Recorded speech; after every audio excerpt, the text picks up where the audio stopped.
Hi, beautiful. We're reading in the text in A Course in Miracles, Chapter 9, The Acceptance of the Atonement, Section 9. And we will start in paragraph 9. The ego literally lives on borrowed time, and its days are numbered. Do not fear the last judgment, but welcome it, and do not wait, for the ego's time is borrowed from your eternity. This is the second coming that was made for you as the first was created. The second coming is merely the return of sense. Can this possibly be fearful? What can be fearful but fantasy? And who turns to fantasy unless he despairs of finding satisfaction in reality? Yet it is certain that you will never find satisfaction in fantasy, so that your only hope is to change your mind about reality. Only if the decision that reality is fearful is wrong can God be right. And I assure you that God is right. Be glad then that you have been wrong. But this was only because you did not know who you were. Had you known, you could no more have been wrong than God can. The impossible can happen only in fantasy. When you search for reality in fantasies, you will not find it. The symbols of fantasy are of the ego, and of these you will find many, but do not look for meaning in them.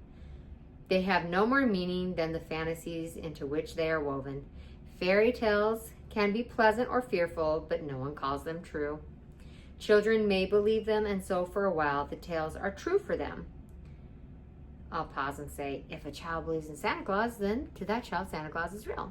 But in reality, with an uppercase R, Santa Claus may not be what that child believes that Santa is.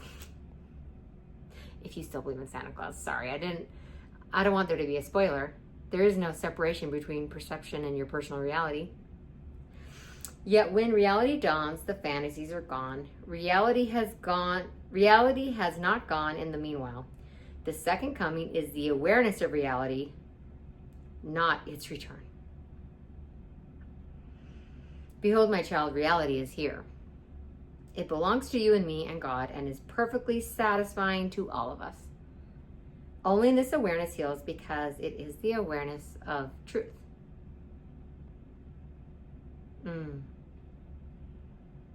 So only truth heals, and truth, reality doesn't go anywhere. It's here. It isn't returning. We're just waking up. The second coming is the awareness of reality. Wow, I'm gonna read that again. The second coming is the awareness of reality. Because you're already saved. You're already perfect, whole, and complete. And when we go out there to save ourselves, when we go out there to make ourselves better, we go out there to fix, force, change, and correct, we're actually leaving reality and going into the nightmare to delude ourselves. We're not going to the truth, we are the truth. You come home to the truth by ceasing to leave the truth. There's nowhere to go. You're it. You are God's perfect son, lacking no thing. The nightmare, the delusion, is thinking that we have to fix, force, change, or correct ourselves or someone else or reality.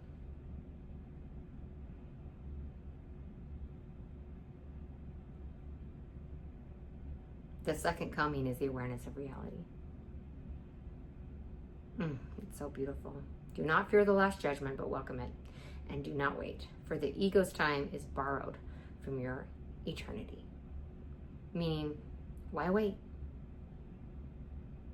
We can. Doesn't make you bad, but why? Why delay joy? Why delay your happiness? There is no good reason. You're welcome to. But you don't have to.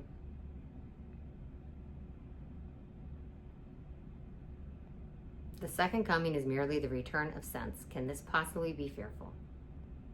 No, it's not. Truth is synonymous with joy. So if a thought isn't bringing you joy, it's not true. I love you. Mwah.